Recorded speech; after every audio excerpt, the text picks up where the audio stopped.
అస్సలాము అలైకుం వరహమతుల్లాహి వబర్కాతుహు. ప్రియ సోదర సోదరి మండలారా, ప్రవక్త ప్రవచనం కార్యక్రమంలో భాగంగా ఈనాటి హదీసు హజరత్ అబూ మసూద్ రజల్లాహు తఆలా అన్హు వారి ఉల్లేఖనం ప్రకారం దైవ సందేశహరులు ముహమ్మద్ సల్లల్లాహు అలైహి వసల్లం వారు ఇలా సెలవిచ్చారు: ఖురాన్లో బాగా పాండిత్యం గలవాడు ప్రజల నాయకుడు కావాలి.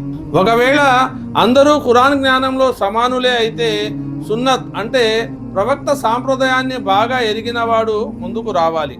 అందులోనూ అందరూ సమానులే అయితే హిజ్రత్ చేయటంలో మున్ముందు ఉండిన వ్యక్తిని నిలబెట్టాలి. అందులోనూ అందరూ సమానులే అయిన పక్షంలో వయసులో అందరికన్నా పెద్దవాడిన వ్యక్తి నాయకుడు కావాలి. ఎవరైనా సరే మరో ముస్లిం సోదరునికి పలుకుబడి ఉన్న చోట నాయకత్వానికి ముందుకు రాకూడదు. ఇంకా అతని ఇంట అతని ఆనతి లేకుండా అతను కూర్చునే ఆసనంపై కూర్చోరాదు. సోదర మహాశివులారా, ఇందులో సూచించిన లక్షణాలు మస్జిదుల్లో నమాజ్ను చేసే నాయకత్వానికి సంబంధించినవే అయినప్పటికీ ఇస్లాంలో సామూహిక నాయకత్వం కూడా ధర్మానికి లోబడే ఉంటుంది. కనుక ఈ నాయకత్వపు లక్షణాలే ఇస్లామియా రాజ్యాధినేతకు కూడా వర్తిస్తాయి.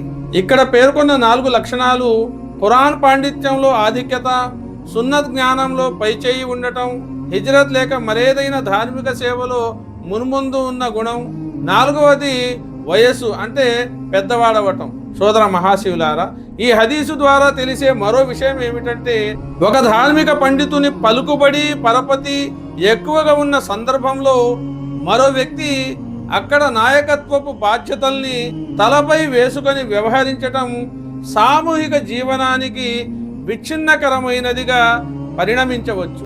ఆ పండితుడే స్వయంగా అలా అనుమతిస్తే అది వేరే విషయం.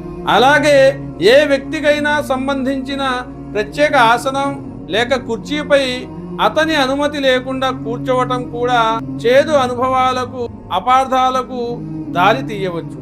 అందువల్ల దాన్ని వారించటం జరిగింది. కనుక సోదర మహాశివులారా, నాయకుని ఎన్నిక పట్ల ఎటువంటి విధి విధానాలు పాటించాలని ఇస్లాం ఆదేశిస్తుందో ఆ ఆదేశాలను పాటించే అవకాశాన్ని ఆ దైవం మనందరికీ కలుగజేయాలని కోరుకుంటూ మరొక హదీసుతో మిమ్మల్ని మళ్ళీ కలిసే ప్రయత్నం చేస్తాను.